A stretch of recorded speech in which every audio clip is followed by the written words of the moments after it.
Hi, my name is John Daly and I'm interviewing here for the Kaplan ACT SAT Prep Instructor position. Today I want to take a little bit of time to teach you about the trifecta of perfect running technique. Now this turns out to be a very timely lesson because it's starting to get warm outside, and those of you who are runners know that the spring marathons and summer road races are just around the corner. And in order to prepare you to run efficiently and injury-free for the next upcoming months, I want you to pay close attention to what I have to say.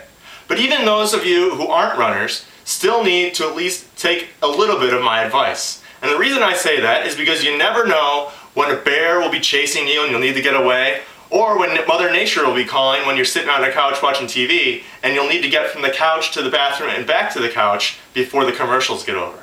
So, pay close attention, and I guarantee that if you follow the trifecta, you'll run more efficiently or more quickly and injury-free. So let's get started and take a look at the three parts of the trifecta. The first part is what I like to call facing your fears. Now for most people, the idea of focusing on the face as an important part of your running form may seem a little strange. I mean, the face is at the opposite end of the body of what actually moves you while you run. But the trickle-down theory of running says that anything that happens up top will affect what's below. And so if you're feeling the stress or strain of the upcoming miles and showing it in your face, it will actually affect how your legs perform and how you run. You want to keep your face in a very calm and tranquil position. That means keeping your jaw, your mandible, nice and loose. You don't want to tense up your forehead muscles either. You want to keep those nice and loose. It's a little hard for people to smile when they run, but you at least want to have that internal disposition that gives you a happy outlook on the miles ahead. The next step of the trifecta is called arming yourself. Now, again, it's the second part of the trifecta, very important, and it's so important that I put it before legs. And the reason is that arms are actually what propel you forward while you're running. Most people think of the legs as being the most important part in your actual movement forward. But for the advanced runners out there, you'll know that you never move forward unless your arms are in front of you. Now, what is the proper arm position that you need to arm yourself with?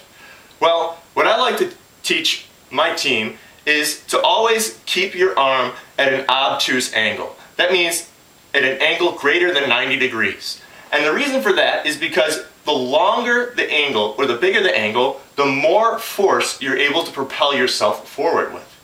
Okay? A 90-degree angle, or an acute angle, will make you tight up top and take away more energy that could be used to get you going faster. The last part of the trifecta is actually what you probably thought I would begin with, the feet. And in fact, the feet are still a very important part of the running form. It's last but definitely not least in the trifecta of perfect running form. So, what do we do with our feet in the trifecta of perfect running form? What I want you to focus on here in this perfectly drawn runner's foot, right? It's the foot of Hermes, the Greek god, the Greek messenger god, who is often used to depict a runner. What I want you to focus on here is what I call the ball of the foot. The ball of the foot is approximately at the front 1/3 of your foot. And that is about where you want to be landing, where you want to be striking the ground as you come forward. The toe and the heel are probably the most common places for runners who are injured to strike the ground. This is not ballet, and this is definitely not a game of pickup basketball. So using your toe or heel to propel yourself forward is actually hurting your chances of being able to run quickly.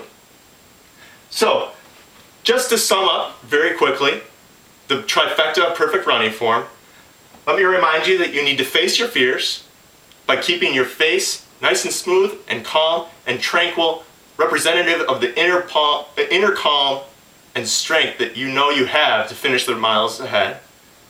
Arming yourself with the proper propulsion of your arms that gets you going as fast as you can in the direction you want to go, and that your feet lead to the greatest feat of finishing the race or miles that you've committed yourself to. I thank you very much for tuning in to today's lesson, and I hope to hear from you very soon about the success of your implementing the trifecta of perfect running form. Thank you.